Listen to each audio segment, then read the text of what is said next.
শুভ সকাল সবাইকে। কেমন আছো তোমরা সবাই? আশা করছি তোমরা সবাই ভালো আছো, সুস্থ আছো। আজ হলো শুক্রবার, আমার আরেকটি নতুন ব্লগে তোমাদের সবাইকে স্বাগতম। সকাল সকাল না, মেয়ে আর আমি একটু টিফিনটা করে নেব। প্রচুর খিদে পেয়ে গেছে। টিফিন করে তারপর সারাদিনের কাজ তো চলবেই। বন্ধুরা, আজকে আমার ভিডিওটা তোমাদের কাছে ভালো লাগলে প্লিজ একটা লাইক দিয়ে ভিডিওটা দেখা শুরু করো, কমেন্ট করো, শেয়ার করো। আর নতুন বন্ধু হয়ে থাকলে অবশ্যই আমার চ্যানেলটি সাবস্ক্রাইব করে আমার পাশে থেকো। আচ্ছা, টিফিন করার পরে অনেকগুলো কাজ অফ ক্যামেরায় করে নিয়েছি, তারপরে চলে এলাম সরাসরি রান্নাঘরে। আজকে একটু কই মাছের ঝাল করব। পরিমাণ মতো নুন হলুদ দিয়ে মাখিয়ে নিলাম। কই মাছগুলো কাটতে গিয়ে আমার খুব কষ্ট হয়েছে, মানে কই মাছ কাটতে গেলে তো অবশ্যই সবারই একটু কষ্ট হয়। মোটা মোটা কাঁটাগুলোতে গুঁতো মানে খোঁচা লেগে যায়, আর মানে আঙুলের চামড়া উঠে গেছে। যাই হোক, ভালো করে পরিষ্কার করে ধুয়ে টুয়ে নিয়ে এসেছি। তারপর নুন হলুদ মাখিয়ে এখন আমি মাছগুলো ভেজে নেব। আর ভাবছিলাম কি জানো, যে একটু তেল কই বানাবো, কিন্তু না, মাছটা খুব একটা যে ভালো তাও নয়। মাছটা জ্যান্ত মাছ ছিল না, এই জন্য ভাবলাম একটু পেঁয়াজ রসুন দিয়ে, একটু রসুন দিতেই হবে, না হলে মাছটা খাওয়া যাবে না, মানে মোটামুটি মাছটা। তোমরা সম্পূর্ণ ভিডিওটা দেখতে থাকো, আশা করছি একটু হলেও ভালো লাগবে। আর জানো, একটা মজার ব্যাপার হলো, গত দু তিন দিন তো মানে আমাদের এখানে তো এতদিন তো গরমে হাঁসফাঁস করেছি, আর সব সময় ঠাকুরকে বলেছি, ঠাকুর একটু বৃষ্টি দাও, বৃষ্টি দাও। এবার গত 2-3 দিন এত বৃষ্টি হয়েছে, ঝড়ও হয়েছে, জানো তো, প্রচুর বাজ পড়েছে, এত ঝড় বৃষ্টি হয়েছে। এবার না, গত 2 দিন ধরে না কাঁথা গায়ে দিচ্ছি রাতের বেলা, জানো কি বলবো, মানে বলতে গেলে হাসিও পাচ্ছে। অবশ্য গত 2 দিন না রাতের বেলা আমার হাজব্যান্ড অফিস থেকে বাড়ি এসে, মানে যখন বিছানা করতাম, মানে দুজনেই যেন হাসছি, রীতিমতন কাঁথা নামিয়েছি, জানো, হালকা পাতলা যে কাঁথাগুলো হয় সেগুলো গায়ে দিয়ে ঘুমিয়েছি রাতের বেলা। ফ্যান তো চালাতেই পারি না, তবে হ্যাঁ, দিনের বেলা আমার মেয়ে একটু দুষ্টুমি করছে, সেটা হলো দিনের বেলাও কিন্তু পাখার অতটা প্রয়োজন হচ্ছে না, এত বৃষ্টি হয়েছে। আমার মেয়ে যে ঘরেই যাচ্ছে সে ঘরে পাখা চালাচ্ছে। এবার ও দাদু ঠাকুমা বকা দিচ্ছে, এই পাখা বন্ধ কর, মানে ওনাদের তো প্রচণ্ড শীত লাগছে, তাই না, মানে মজার ব্যাপার। যাই হোক, ওদিকে আমের টক করছি। মাছগুলো ভাজা হয়ে যাওয়ার পরে আমি এখানে পেঁয়াজটা একটু বেশি করে দিয়েছি, আর আদা জিরে বাটা আর রসুন মাত্র 2 কোয়া দিয়েছি, আর এই যে দেখলে একটা টমেটো দিয়ে দিলাম, আর কাঁচা পাকা লঙ্কা, নুন হলুদ তো পরিমাণ মতন দিয়ে দিচ্ছি। এই দিয়ে ব্যাস, এই দিয়ে মানে রান্না করব মাছটা, কোনো সবজি দেব না, এই দিয়ে একটু কষা কষা করে রান্না করব, তাহলে যদি একটু ভালো লাগে খেতে। যাই হোক, মশলাটা সামান্য একটু জল দিয়ে ভালো করে কষিয়ে নিই।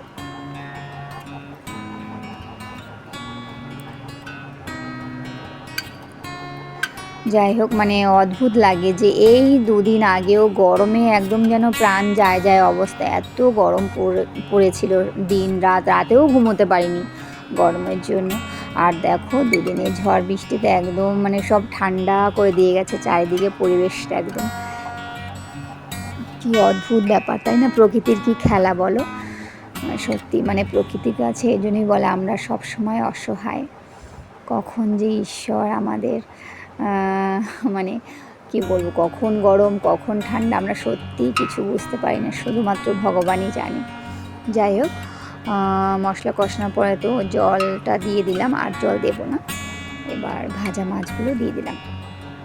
কই মাছ ভাজার পরে যেন একটু কালচে কালচে লাগে বলো দেখতে। আমি ভিডিওতে দেখছিলাম, মানে যখন এডিট করছিলাম তখন দেখছিলাম যে কেমন একটা লাগছে মাছগুলো দেখতে, একটু কড়া করে ভেজেছি। চলো, মাছগুলো দিয়ে এখন একটু ঢাকা দিয়ে রাখবো, ওই 5-7 মিনিটের মতন ঢাকা দিয়ে রাখবো, তাহলেই হয়ে যাবে।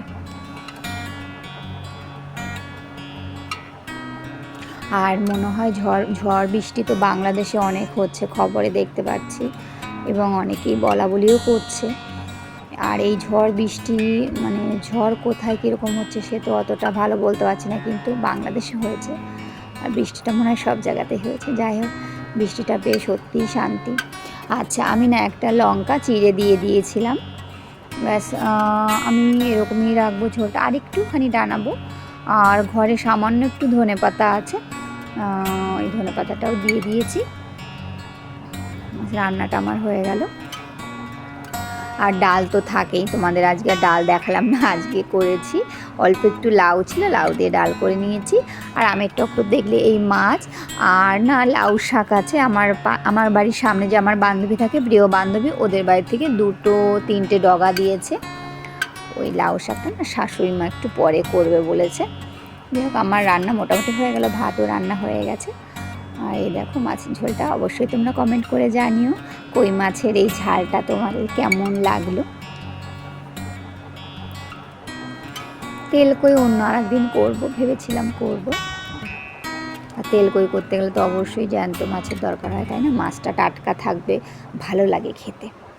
চলো, রান্নাটা হয়ে গেলে এবার বাদ বাকি কাজটুকু আমি তাড়াতাড়ি করে গুছিয়ে নিই। তারপর দেখো খাওয়া দাওয়ার পরে না বিকেলে একটু শুয়েছিলাম আমি আর মেয়ে। তারপরে দেখো আকাশটা আজকে সত্যি অসাধারণ লাগছে, মানে কিছু কিছু জায়গায় না মেঘ আছে, আর কিছু জায়গা আবার আকাশটা পরিষ্কার, বেশ ভালো লাগছে। আর 2-3 দিনের ঝড় বৃষ্টিতে তো গাছে জল দিতেই হচ্ছে না, তবে হ্যাঁ গাছগুলোতে অনেকটা জল পেয়ে গেল। এবার এই আর একটা টেনশন, মানে গাছের গোড়া নষ্ট হয়ে না যায়, এই একটা টেনশন চলছে আমার মধ্যে 2-3 দিন ধরেই। জানি না এখন। হ্যাঁ, আজকে দিনের বেলা না অনেকটা রোদ উঠেছিল, গতকালকে বা তার আগের দিন যেহেতু ঝড় বৃষ্টি হয়েছে অতটাও রোদ ওঠেনি, দিনের বেলাও ছিটেফোঁটা বৃষ্টি হয়েছে, কিন্তু আজকে বেশ রোদ উঠেছিল। যাই হোক, আমি কি করেছিলাম, সকালে যখন ফুল তুলতে এসেছিলাম তখন না গাছের টবগুলো একটু এপাশ ওপাশ করে দিয়েছিলাম, প্রত্যেকটা টবে একটু সরিয়ে সরিয়ে দিয়েছিলাম, যাতে টবের নিচের জলটা শুকিয়ে যায়। যাই হোক, মেয়ে তো একটু পরে পড়তে যাবে, তা হাতে একটু সময় আছে বলে ওর সঙ্গে একটু এখানেই সময় কাটাচ্ছি, বেশ ভালোও লাগছে। আর বেশ ঠান্ডা ঠান্ডা একটা হাওয়া, ভালো লাগছে। আর কদিন ধরে ঘুমটাও বেশ ভালো হচ্ছে, দুপুরে বলো বা রাতে তো অবশ্যই কাঁথামো রোদে ঘুমোতে হচ্ছে। আর আমার মেয়ে গোলাপ ফুলগুলো একটু ধরছিল, আর আমি কি করছিলাম, একটু বেলি ফুলের গন্ধ শুকছিলাম। আর জানো তো, যখন জোরে জোরে হাওয়া আসে, ছাদে যদি থাকি, বেলি ফুলের গন্ধ না একটু দূর থেকেও নাকে আসে, ভালো লাগে।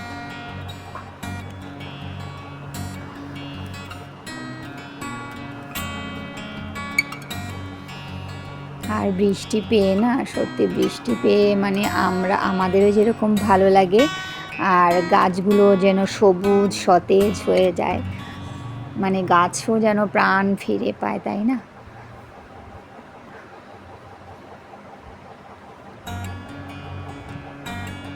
আমার মেয়ে মানে আমাদের তো কি বলবো, খেলাধুলোর মাঠ আশপাশে একদমই নেই, না বললেই চলে। তাই বাচ্চারা কী করে রাস্তা দিয়ে দৌড়দৌড়ি করে, আর আমার না ভীষণ ভয় লাগে, যে কারণে আমি মেয়েকে বিকেলবেলা না, অবশ্য বিকেল ওর পড়াও থাকে, স্কুল থেকে এসে খেয়ে দেই তো আবার পড়তে যায়, ও তো খেলাধুলোর একটু সময় পায় না। ওই ঘরেই ওর খেলাধুলো মনে করো হয়। আর রাস্তার মধ্যে দৌড়দৌড়ি করে খেলাধুলো আমার একদম ভালো লাগে না, ভীষণ ভয় করে। কারণ গাড়ি যখন তখন গাড়ি চলে আসে, সাইকেল, মানে ছোট বড় গাড়ি যখন তখন তো চলে আসে, ওর জন্যই না ও একটু সময় পেলেও আমি না ওকে বিকেলে হয়তো আমাদের ঘরের সামনে দিয়ে একটু হাঁটাহাঁটি করি, কিন্তু ওকে খেলতে পাঠাই না। কিন্তু বাচ্চা হিসেবে একটু খেলাধুলো খুবই দরকার, কি করব বলো, আশেপাশে মাঠ থাকলে তবুও হয়। যাই হোক, অনেকটা সময় এখানে থাকলাম, ভিডিওটা এখন রাখি। তোমরা সবাই ভালো থেকো, সুস্থ থেকো। আর তোমরা এতক্ষণ পর্যন্ত যারা আমার ভিডিওটা দেখেছো, তোমাদের সবাইকে অসংখ্য ধন্যবাদ। আর দেখো কি সুন্দর লাগছে আকাশটা। তোমাদের সাথে আবারও দেখা হবে আর একটি নতুন ভিডিও নিয়ে। তোমরা সবাই ভালো থেকো, সুস্থ থেকো, সাবধানে থেকো।